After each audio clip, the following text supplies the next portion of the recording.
अस्सलाम वालेकुम नाजरीन।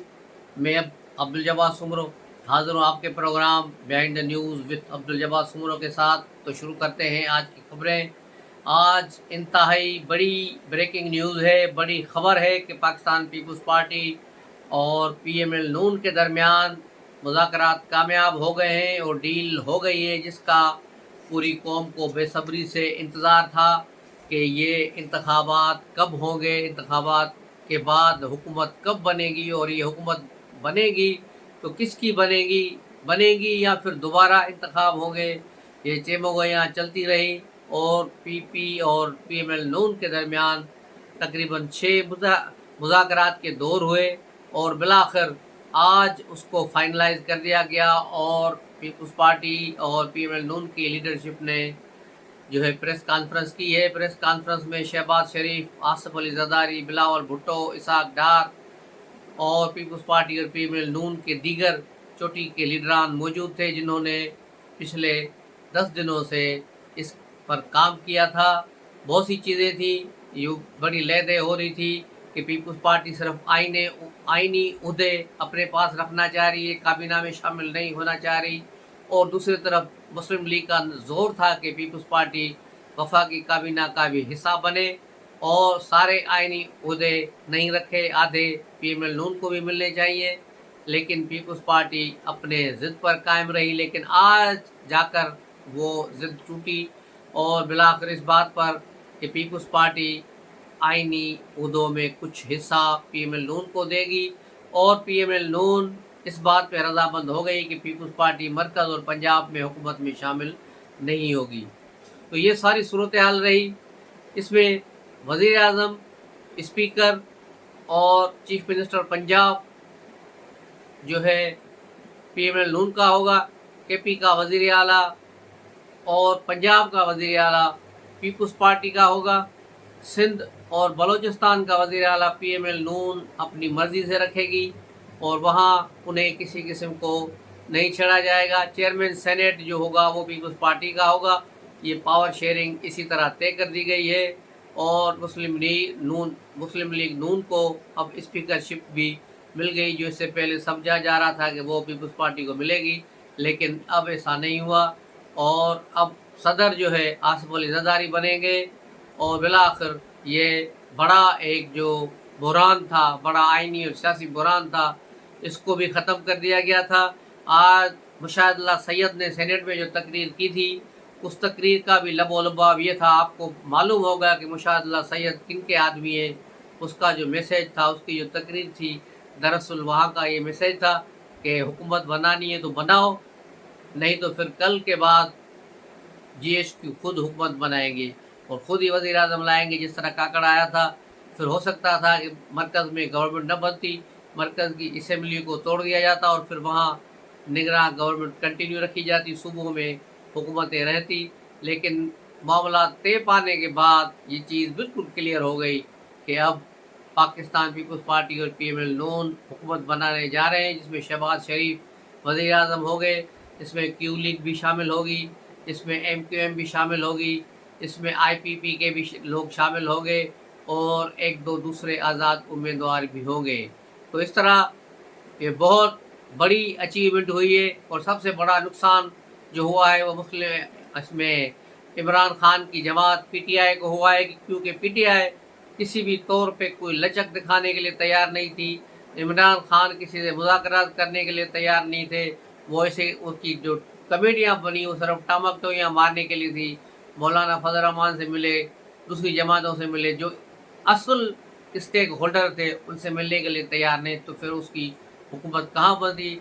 यूँ समझो कि ये एक बहुत बड़ा मौक़िया जो है, बड़ा बड़ा एक जो उसको टाइम था कि पीटीआई पीपल्स पार्टी के साथ मिलकर और या एमक्यूएम को और दीगर छोटे ग्रुपों को मिला के हुकूमत बनाती, लेकिन इमरान खान की ट्रेन हमेशा की तरह इस बार भी लेट हो गई और वो इन चीज़ों से दूर चले गए।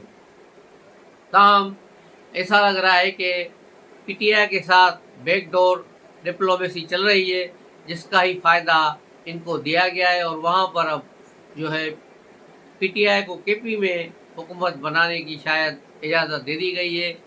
पेशावर के स्पीकर हाउस में गंडापुर की सरबराही में पीटीआई के मफरूर लीडर जमा हैं और वहाँ पर वो सारी हुकूमत साजी और केपी में गवर्नमेंट बनाने के हवाले से आज भी उनकी अहम मीटिंग हुई है। दूसरी तरफ कई जमायतें अभी तक धरना और की सियासत कर रही हैं, इंतखाबात में धांधलियों के केस चला रहे हैं, उस पर बात कर रहे हैं।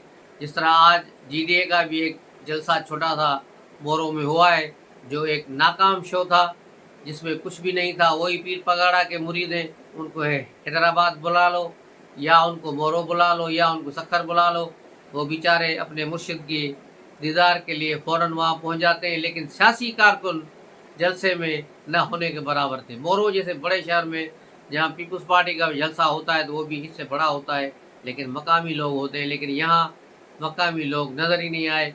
मकामी लोग मेरे ख्याल में कोई 5000 भी नहीं होंगे।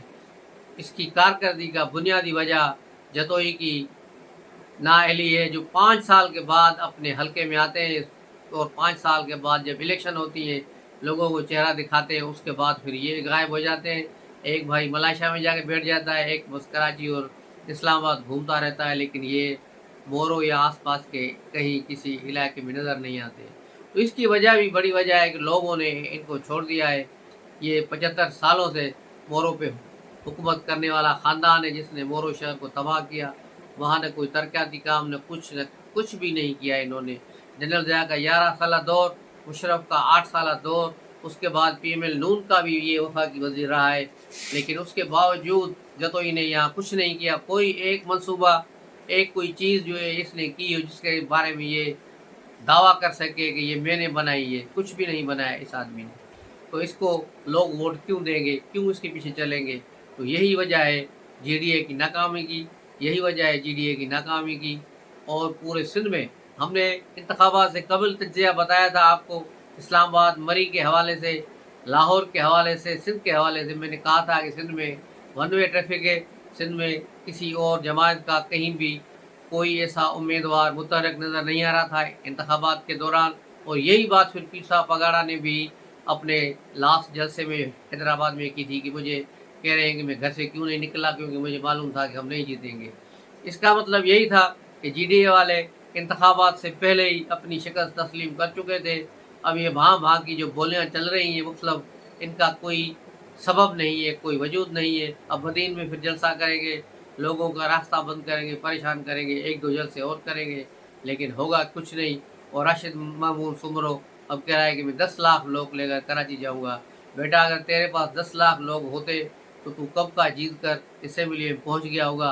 बिलावल भुट्टो ने तो ये चैलेंज दिया है और तूने कबूल भी किया है। तो अभी जो दोबारा लाड़काना की एक नशस्त पर इंतखाब होगा, हम देखेंगे कि तू कितने वोट उठाता है। 30,000 से आ गया तो ज़्यादा वोट उठाए तो मैं तुझे सलाम करूँगा। तो ये सूरत हाल है JUI फे और GDA की। और बलूचिस्तान में तो मुख्तलिफ पार्टियाँ हैं, मुख्तलिफ सरदारी वहाँ निज़ाम में, वहाँ का कल्चर निज़ाम पाकिस्तान से बिल्कुल अलग है। जिस तरह पंजाब का सियासी निज़ाम बिल्कुल अलग है, सिंध का कल्चर सियासी जो है वो अलग है, केपी में बिल्कुल ही अलग है। और ये इस तरह जारी रहेगा। और अब नई गवर्नमेंट बनने से कम ये उम्मीद पैदा हो रही है कि शहबाज शरीफ की क़यादत में जो बन रही है गवर्नमेंट, अब देखा जाएगा कि आगे क्या सूरत हाल होगी, आवाम को क्या फ़ायदा होगा, आवाम को क्या जो रिलीफ मिलेगा। क्योंकि 30 जून 2024 तक पाकिस्तान को 25 अरब डॉलर का कर्जा देना है, जो बहुत बड़ा पहाड़ है, जिसको सर करने के लिए दिन रात मेहनत जो है करनी पड़ेगी। मार्च और जून में सिर्फ 3 महीने, इन 3 महीनों में हमें दिन रात एक करना है, तब पाकिस्तान का ये 25 अरब का कर्जा उतरेगा। और इसके लिए फौरी तौर पर IMF की तरफ जाना पड़ेगा, उसके अलावा कोई और रास्ता नहीं है। तो ये थी आज की अहम खबरें और उन पर तबसरे।